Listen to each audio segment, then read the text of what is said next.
Hello, everyone. Welcome to the Let's Get Loud podcast. This is a solo podcast episode with A. As you guys are probably getting in the routine, the solo podcasts are from Moa. Okay, I'm recording this a little bit early because Jose and I are actually going on tour. I should have told you guys that on the last podcast because as you're listening to this, I am already on tour.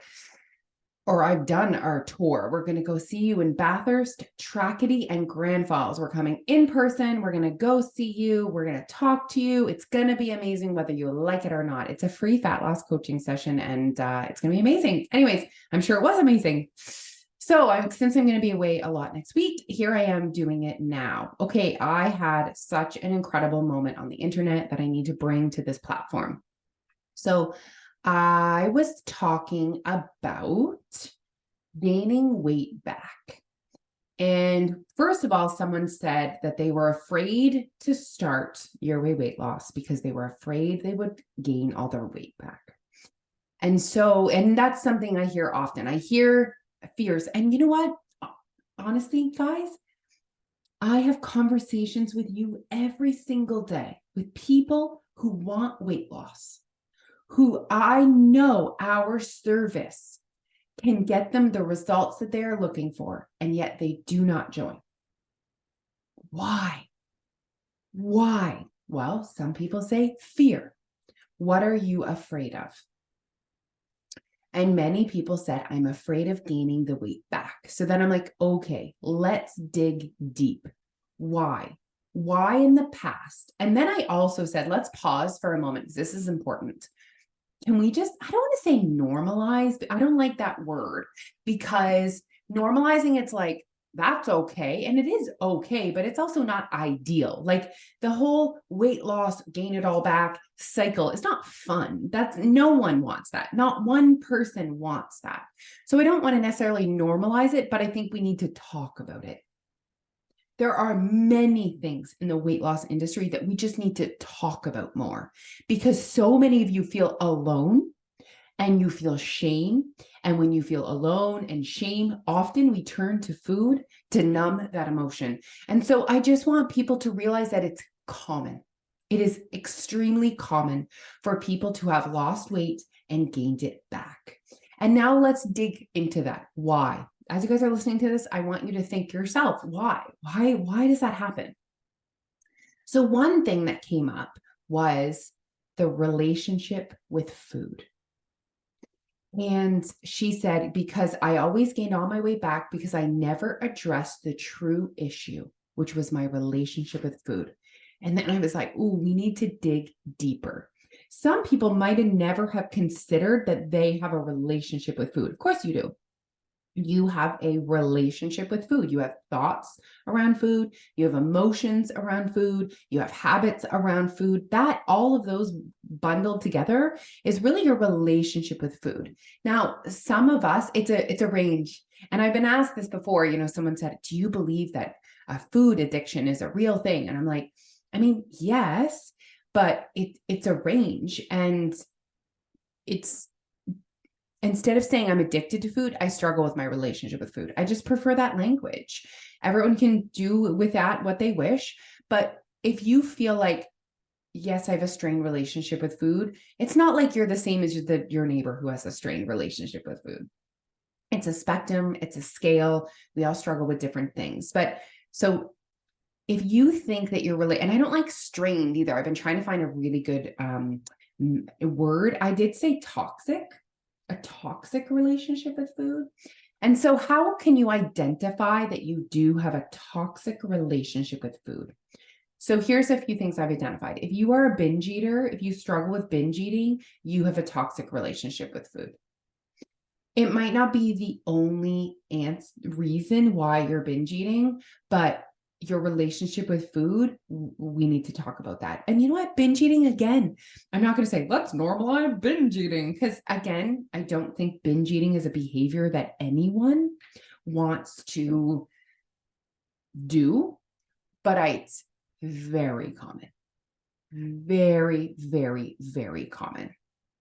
And so if you are someone that struggles with binge eating, you have a toxic, I don't know, relationship with food. I don't like that word, but I also don't like strained. Send me a message if you guys can think of a better word. And you know how important language is to us. So if you obsessively think about food, if you have fear around food, if you often find yourself losing control around food, if you have anxiety around food. So these are people who have a toxic relationship with food. Okay. Often that relationship results in an excessive amount of calories entering your body, which then results in you being overweight.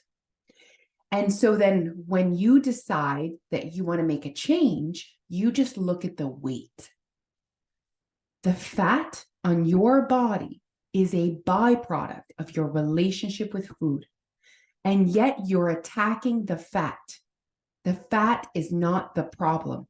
Your relationship with food is the problem. That is what you need to attack. Now, not everyone that wants weight loss needs that approach. Some people have fat, extra fat on their body that do not have a toxic relationship with food. They're very rational. And then you're saying, well, why do they have fat that they want to lose then? How did they get there? Well, maybe they just ate in a calorie surplus. Like, you know what I mean? Without emotion, without drama, without binging, that's possible as well. Maybe slowly over time that they gained, but they do not have a toxic relationship with food. Maybe they don't quite understand energy balance. Those people, their weight loss journey is a lot more focused on the fat because the fat was the problem. But I'll tell you something, those people, they're the exception and not the rule. They still need to learn about energy balance. They still need to change their habits. They still need a good mindset when it comes to that. They still need all the things, but the focus is just like a little different. Often that's how men lose weight. Men are just more rational than women. I don't want to paint everyone with the same brush, and that's stereotypical, and there's exceptions to that rule. But in general, men just tend to be super rational and not as emotional. Okay, so let's go back to people who struggle with their relationship with food. They have a toxic relationship with food. They have extra fat on their body that they have decided for themselves that they would like to remove, and they target the fat. It breaks my heart. And do you know what the worst part is? The worst part is that the next crash diet that you go on, the fat burners you buy, the keto that you start, the calorie counting, the point counting, the macro counting, the 75-day hard, whatever the thing that you start, all that thing is going to do is increase the level of trauma, drama, strain on your relationship with you, your body, and food. It's literally the most vicious cycle, and it breaks my heart. So then I'm going to ask you this. Why? Is it because we don't realize what our problem is? That we don't approach weight loss differently? These are real valid questions, you guys. Maybe you listening to me was an aha moment for you right now. And you're like, oh my gosh, she's right. My problem is not the fat on my body. My problem is my relationship with food. And yet I keep attacking the fat on my body. Why am I not attacking my relationship with food? So maybe why you've never attacked your relationship with food is it never occurred to you that that was the issue. But then if you do know it's the issue, if you're like, I recognize that, but you still don't do it, why? And for me, I think it's because people don't think it's enough. They don't see the value yet of the mindset piece of working on this as a lifestyle change, on doing the long game, being in it for the long game. I really think that's why we want the quick fix. I'm here to tell you that the quick fixes are doing nothing for you. They are actually causing damage. Stop doing things that are not authentic to you, that do not feel right to you, that do not align with your values, and start building up and creating a different mindset, a different relationship around food. You need a psychological approach. That's what Your Way Weight Loss does. It's 80% mindset, 20% tools and systems. And again, tools, we get distracted. I get distracted showing you guys all the tools because that's what I love. I love action, but the mindset piece has to be there. Okay, this is my plea to you that if you have a toxic relationship with food and that is resulting in extra fat on your body, that you stop attacking the fat and you start unpacking your relationship with food. And that's heavy. It is heavy. But when you can come to the other side, it's incredible. I want to share with you guys that I had such a toxic relationship with food. I binge ate. I would eat very often in secret. Most of my binging was done in secret, actually. I would go to the McDonald's drive-thru, get a Big Mac and nuggets, sit in my car, eat it all, get rid of the evidence, go to the dollar store, buy 6 chocolate bars, eat it in my car. I would obsessively think about food. Any kind of social event would just be about what am I going to eat? What am I not going to eat? Will they notice if I eat 3 brownies? If I got to a point where I felt like there was going to be a lot of high calorie foods around, I had fear and anxiety around food. My extra fat on my body was a byproduct of my toxic relationship from food. And I tried every single diet over the years. I tried over restricting. I tried Atkins. I tried Weight Watchers. I tried calorie counting. I tried macro counting. I tried absolutely everything. Okay, you guys?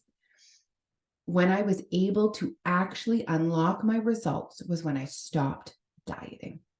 And honestly, it's hard for me to share that with you guys because that's something I haven't shared with a lot of people. I don't talk about that. It's almost like I like blocked it out. But where I am today, talking about the long-term game, I know that listening to this, you're like, oh my gosh, it took her like that long. Like, that's not fun. Actually, it's pretty fun because I've got to live the last 6 years of my life in a body that I feel comfortable in while living a lifestyle that is extremely bucket filling and satisfying and zero restricting. So it's been absolutely incredible. And I hope this inspires you to start working on your relationship with food. Okay, DMs are always open, you guys. Have an amazing day. Thank you so much for listening. If this podcast resonated with you, I'd love for you to share it. I'd love for you to follow the podcast. I would love for you to write a review. That just really helps us help more people and reach more people and get our message and our mission into the brains of more women because they deserve it. Goodbye.